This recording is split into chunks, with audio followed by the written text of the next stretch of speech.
नमस्कार, किसान समाचार में आप सभी का स्वागत है। मैं हूं संतोष चौधरी। तो चलिए सबसे पहले नजर डालते हैं हेडलाइंस पर। प्रधानमंत्री नरेंद्र मोदी ने किया बायोटेक स्टार्टअप एक्सपो 2022 का उद्घाटन। कहा, बीते 8 वर्षों में देश में स्टार्टअप्स की संख्या कुछ 100 से बढ़कर 70,000 तक पहुंची। बायोटेक के ग्लोबल इकोसिस्टम में टॉप 10 देशों की सूची में शामिल होने वाला है भारत। केंद्रीय कैबिनेट की बैठक में किसानों के लिए बड़ा फैसला। 2022-23 की खरीफ की सभी 14 फसलों और उनकी वैरायटी सहित 17 फसलों के लिए एमएसपी में इजाफे का हुआ फैसला। एमएसपी में लागत का 50 से 85% तक की हुई बढ़ोतरी। सरकार ने कहा, किसानों की आय बढ़ाने में मिलेगी मदद। भारत वर्ष 2023 में अपना पहला मानव अंतरिक्ष मिशन गगनयान और पहला मानव सागरीय मिशन समुद्रयान करेगा शुरू। केंद्रीय मंत्री डॉक्टर जितेंद्र सिंह ने कहा कि सरकार बहुत जल्द ब्लू इकोनॉमिक पॉलिसी यानी समुद्र संबंधी आर्थिक नीति करेगी शुरू। 2030 तक करीब 4 करोड़ लोगों को रोजगार होंगे उपलब्ध।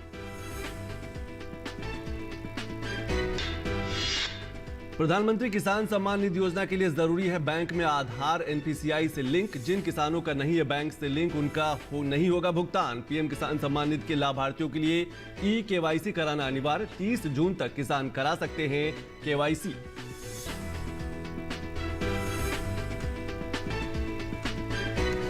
तो चलिए खबरों पर विस्तार से नजर डाल लेते हैं। प्रधानमंत्री नरेंद्र मोदी ने प्रगति मैदान में बायोटेक शोकेस पोर्टल का उद्घाटन किया। उन्होंने इस मौके पर कहा कि बायोटेक स्टार्टअप एक्सपो भारत के बायोटेक सेक्टर के ग्रोथ का एक प्रतिबिंब है। बीते 8 साल में भारत की इकोनॉमी 8 गुना बढ़ गई है। $10 अरब से $80 अरब तक हम पहुंच चुके हैं। भारत बायोटेक के ग्लोबल इकोसिस्टम में टॉप 10 देशों की लीग में पहुंचने से भी ज्यादा दूर नहीं है भारत। नए भारत की इस नई छलांग में BRIAC की बड़ी भूमिका रही है। भारत को बायोटेक के क्षेत्र में अवसरों की भूमि माना जा रहा है। तो इसके 5 बड़े कारण हैं।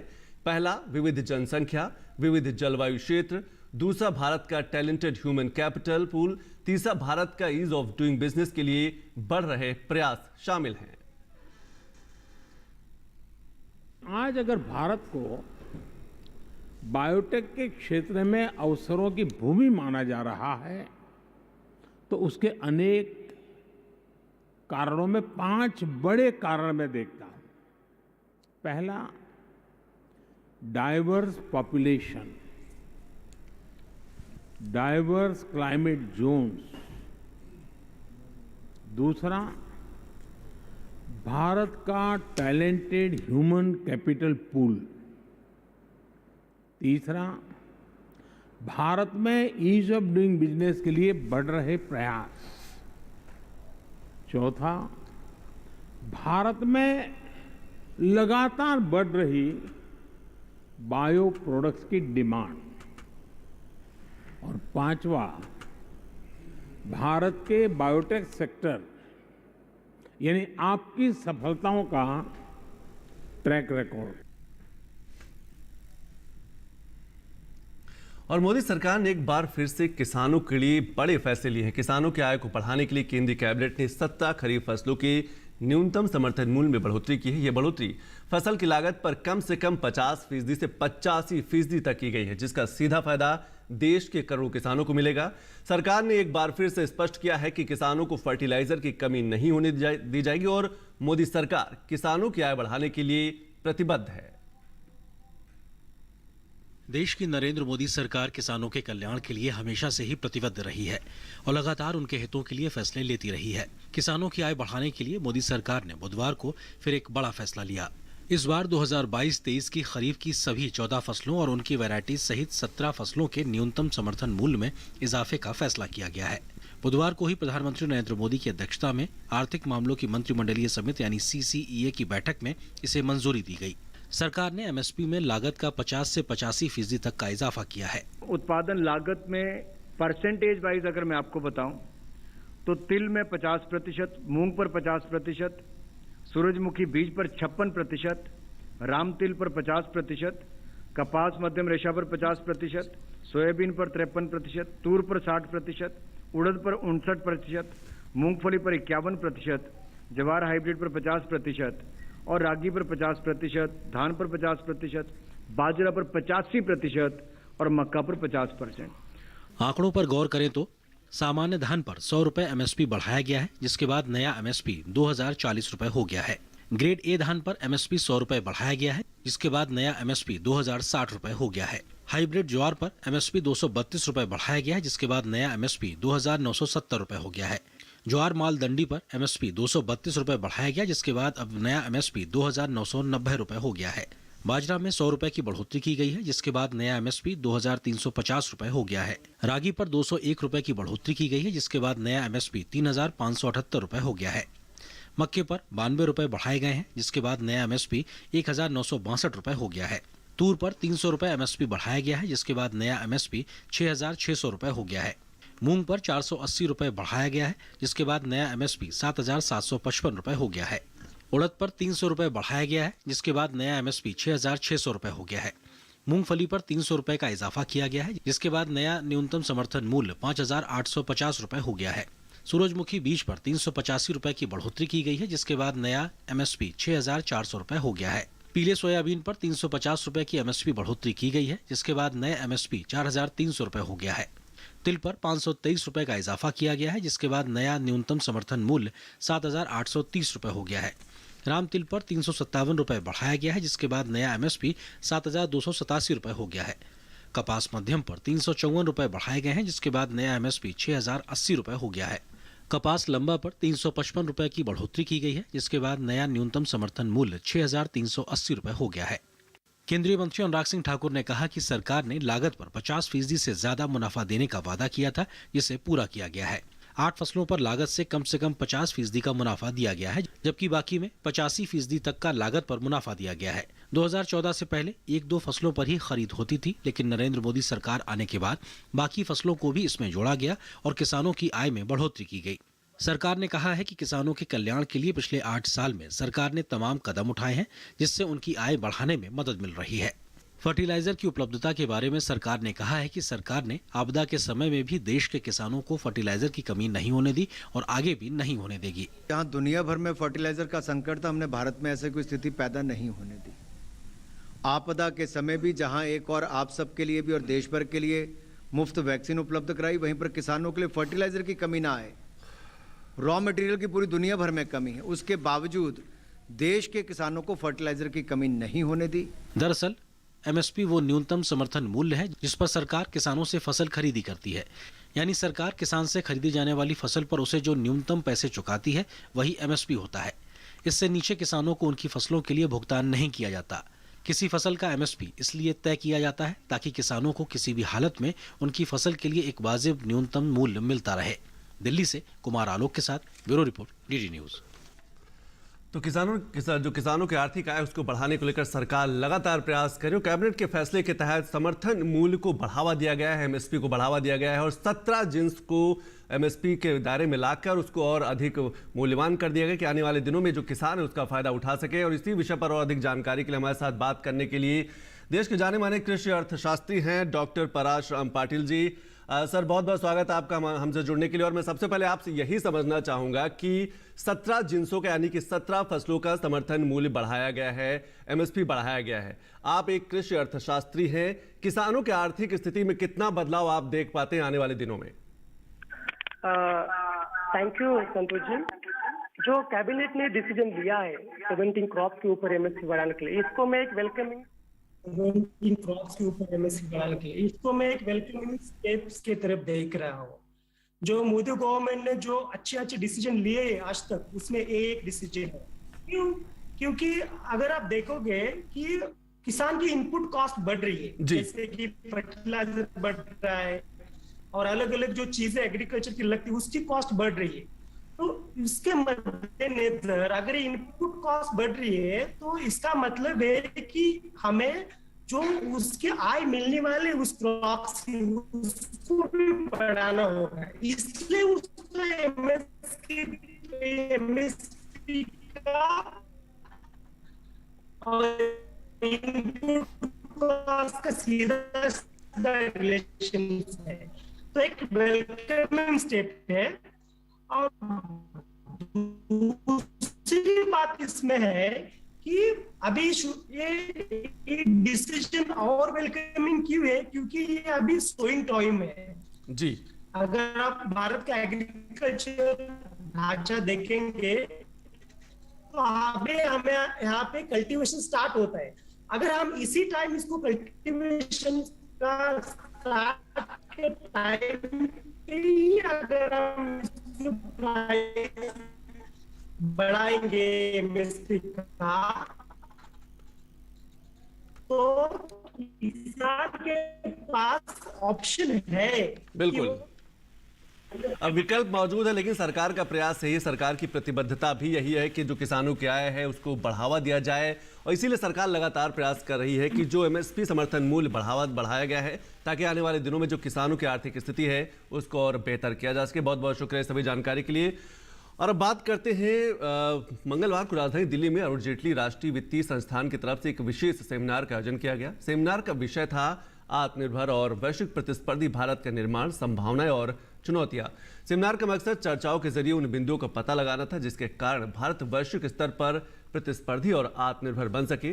कार्यक्रम का उद्घाटन वित्त राज्य मंत्री पंकज चौधरी ने किया। कार्यक्रम को मुख्य वक्ता के तौर पर वित्त मंत्रालय के मुख्य आर्थिक सलाहकार डॉक्टर बी अनंत नागेश्वरम ने अलग अलग विषयों पर पैनल चर्चा का भी उसमें आयोजन किया गया। पैनल चर्चा में आत्मनिर्भर भारत और वोकल फॉर ग्लोबल, वैश्विक प्रतिस्पर्धा के लिए आधारभूत संरचना की मजबूत जैसे विषयों पर चर्चा की गई।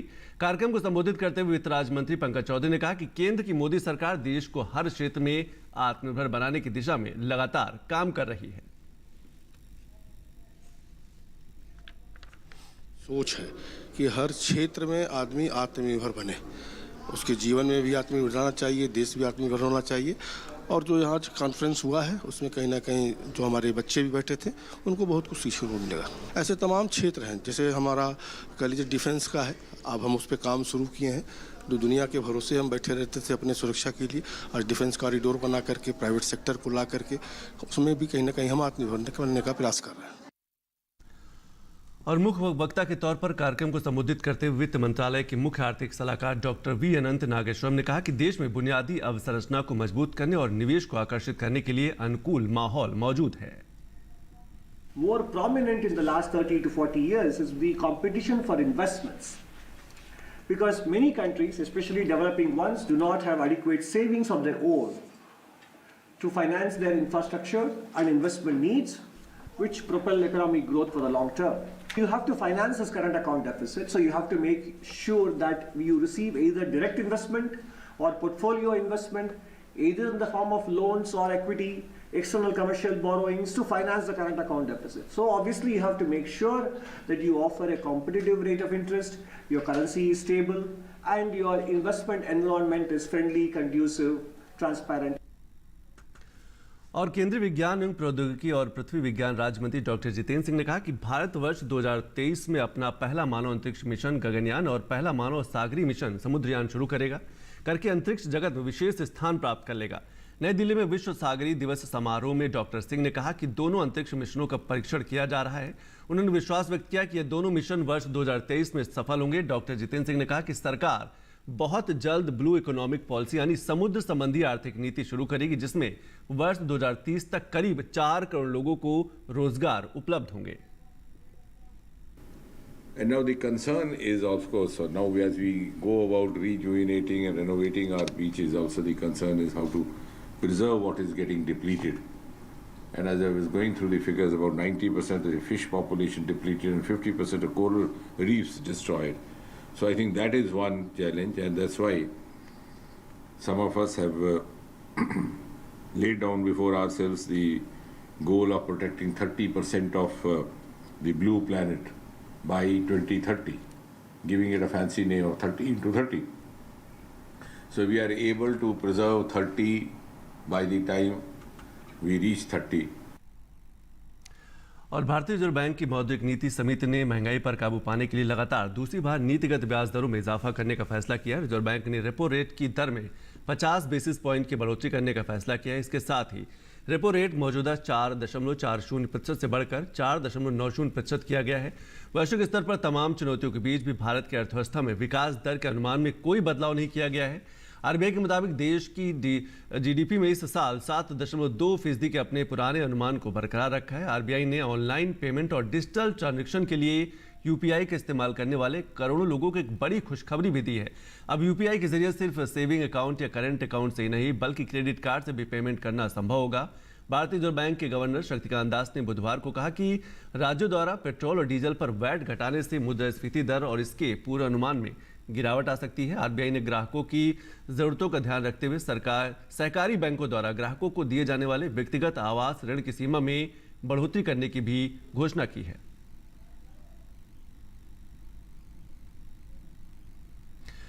और केंद्र सरकार की योजनाओं से न केवल गांव और किसानों की आर्थिक स्थिति पहले से बेहतर हुई है बल्कि उनका रुझान जैविक और फसल परिवर्तन के लिए भी लगातार बढ़ रहा है।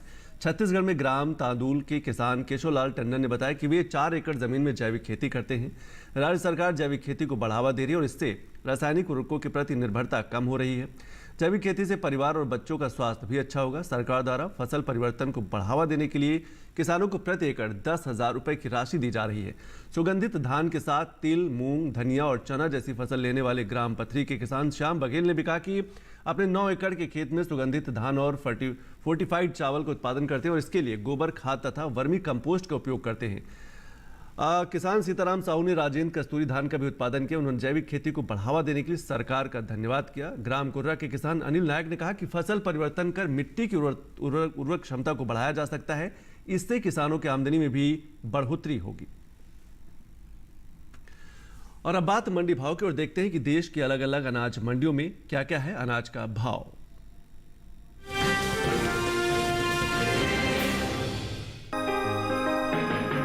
घरेलू स्तर पर इस साल मसूर की उपज में कमी देखने को मिल सकती है। कृषि मंत्रालय की ओर से हाल ही में जारी तीसरे अग्रिम अनुमान के मुताबिक साल 2021-22 के दौरान रबी मसूर की पैदावार 14,40,000 टन होने का अनुमान जताया गया है, जबकि बीते साल इस दौरान रबी मसूर की उपज महज 14,90,000 टन ही रही थी। यानी इस साल रबी मसूर की पैदावार में 50,000 टन की कमी देखने को मिल सकती है, जिसका असर कृषि उपज मंडियों में मसूर के बाजार भाव पर पड़ सकता है। वहीं बात कुल दलहन की पैदावार की करें तो घरेलू स्तर पर इस साल कुल दलहन की रिकॉर्ड उपज होने का अनुमान जताया गया है। कृषि मंत्रालय की ओर से जारी तीसरे अग्रिम अनुमान के मुताबिक साल 2021-22 के दौरान देश में कुल दलहन की पैदावार 2,77,50,000 टन होने का अनुमान है, जबकि बीते साल इस दौरान दलहन की उपज 2,54,60,000 टन रही थी। यानी इस साल कुल दलहन की पैदावार में 22,90,000 टन की बढ़त देखने को मिल सकती है। फिलहाल कृषि उपज मंडियों में मसूर की आवक सामान्य है। बुधवार को ज्यादातर मंडियों में मसूर बिकवाली के लिए पहुंची। वहीं बात इसके हाजिर भाव की करें तो एग्मार्कनेट के अनुसार मध्य प्रदेश की काला पीपल मंडी में 7 जून को मसूर का भाव रहा 5,900 रुपए। 8 जून को इसके भाव में 50 रुपए की गिरावट आई और भाव 5,850 रुपए पर आ गया। पश्चिम बंगाल की आसनसोल मंडी में मंगलवार को मसूर का भाव था 8,400 रुपए। बुधवार को इसके सौदों में 160 रुपए की मजबूती आई और भाव हो गया 8,560 रुपए। वहीं उत्तर प्रदेश की ललितपुर मंडी में बीते 2 दिनों के दौरान मसूर के भाव स्थिर रहे। यहां 7 और 8 जून को मसूर 6,500 रुपए पर बिकी, जबकि राज्य की ही लखीमपुर मंडी में मसूर के सौदे नरमी के साथ हुए। यहां 7 जून को मसूर का भाव था 6,580 रुपए। 8 जून को इसके सौदे 15 रुपए लुढ़क कर 6,565 रुपए पर हुए। हालांकि करवी मंडी में इस दौरान मसूर के भाव में बढ़त देखने को मिली। यहां 7 जून को मसूर का भाव रहा 6,150 रुपए। 8 जून को इसके सौदों में 10 रुपए की तेजी आई और भाव 6,160 रुपए पर जा पहुंचा। उत्तर प्रदेश की दूसरी मंडियों में मसूर के भाव की बात करें तो अलीगढ़ मंडी में बुधवार को मसूर का भाव रहा 7,050 रुपए। महोबा मंडी में भाव रहा 6,240 रुपए। मुजफ्फरनगर मंडी में मसूर 7,820 रुपए पर बिकी, जबकि राज्य की ही शामली मंडी में इस दौरान मसूर के सौदे 7,810 रुपए पर हुए।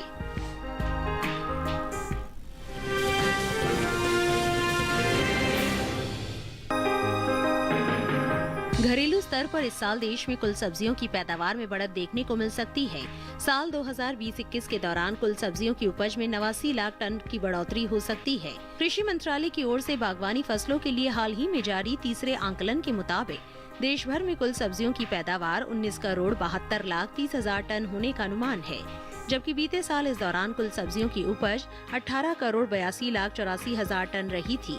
वहीं बात टमाटर की पैदावार की करें तो इस साल देश में टमाटर की पैदावार में बढ़त का अनुमान जताया गया है। बीते साल के मुकाबले इस साल टमाटर की पैदावार 5 लाख टन ज्यादा हो सकती है। कृषि मंत्रालय के मुताबिक साल 2020-21 में टमाटर की उपज 2 करोड़ 10 लाख टन के पार जा सकती है, जबकि बीते साल की समान अवधि के दौरान उपज 2 करोड़ 5 लाख 50 हजार टन की ही हुई थी। बता दें कि देश से होने वाला सब्जियों का निर्यात इस साल 5% बढ़ा है। एपिडा की ओर से हाल ही में जारी ताज़ा आंकड़ों के अनुसार वित्त वर्ष 2021-22 में अप्रैल से फरवरी महीने के दौरान देश से कुल सब्जियों के निर्यात में 7,514 टन की बढ़ोतरी देखने को मिली है।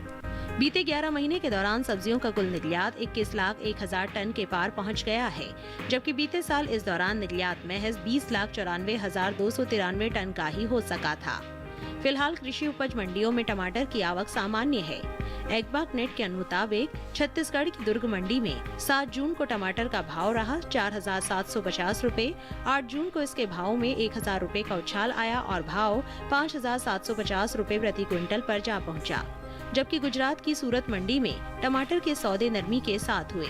यहाँ 7 जून को टमाटर का भाव था 3,875 रुपए। 8 जून को इसके सौदे 275 रुपए लुढ़क कर 3,600 रुपए पर हुए। इस दौरान हरियाणा की रेवाड़ी मंडी में टमाटर के भाव में बढ़त देखने को मिली। यहाँ मंगलवार को टमाटर का भाव था 2,000 रुपए। बुधवार को इसके सौदों में 500 रुपए की तेजी आई और भाव हो गया 2,500 रुपए प्रति क्विंटल। हालांकि कर्नाटक की शिमोगा मंडी में 7 जून को टमाटर का भाव रहा 5,200 रुपए। 8 जून को इसके सौदे 700 रुपए टूटकर 4,500 रुपए पर हुए।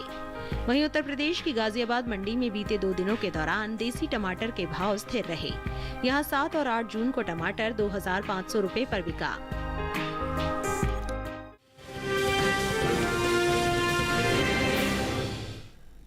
तो खेती किसानी के अलावा कुछ और खबरों पर नजर डाल लेते हैं अपने सेगमेंट खास खबर में।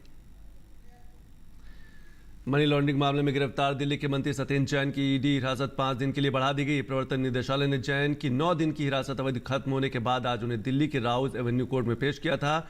ईडी ने अदालत से अनुरोध किया कि जांच को आगे बढ़ाने के लिए सत्येंद्र जैन को 5 दिन के लिए और हिरासत में दिया जाए। हालांकि जैन के वकील ने इसका विरोध किया, लेकिन अदालत ने जैन की हिरासत 13 जून तक बढ़ा दी।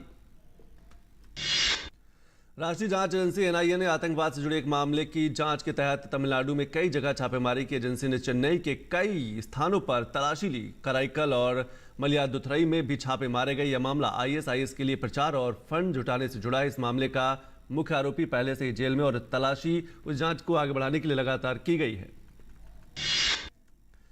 केंद्रीय वित्त मंत्री निर्मला सीतारमण ने गुजरात के गांधीनगर में सार्वजनिक क्षेत्र के केंद्रीय उपक्रमों के सम्मेलन को संबोधित किया। उन्होंने इस अवसर पर एक प्रदर्शनी का भी शुभारंभ किया। वित्त मंत्री ने राष्ट्र निर्माण में सार्वजनिक क्षेत्र के केंद्रीय उपक्रमों की महत्वपूर्ण भूमिका का भी जिक्र किया। हरियाणा भाजपा प्रदेश अध्यक्ष ओपी धनखड़ ने दिल्ली स्थित हरियाणा भवन में प्रेस वार्ता की। इस दौरान उन्होंने कहा कि सरकार की नीतियों को आम जन तक पहुंचाना उनका उद्देश्य है। साथ ही उन्होंने राज्यसभा चुनाव में एनडीए उम्मीदवारों की जीत को लेकर दावा किया कि वे बड़े आराम से जीत हासिल करेंगे। बीजेपी के राष्ट्रीय अध्यक्ष जेपी नड्डा बंगाल दौरे पर हैं। भाजपा के राष्ट्रीय अध्यक्ष ने पश्चिम बंगाल के अपने दौरे में हावड़ा के बेलूर मठ में पूजा की। इससे पहले नड्डा ने कोलकाता में बीजेपी की प्रदेश कार्यकारिणी को संबोधित करते हुए कहा कि देश भर में क्षेत्रीय दल पारिवारिक संगठनों में बदल गए, जिनके लिए राजनीति लोगों की सेवा करने का नहीं बल्कि अपने हितों की सेवा करने का एक माध्यम है।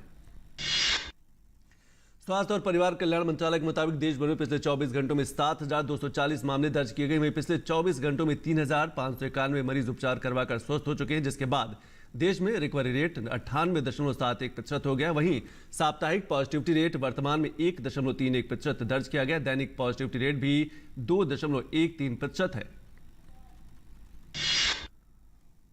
तो इन्हीं खबरों के साथ किसान समाचार में आज अभी बस इतना ही। नमस्कार।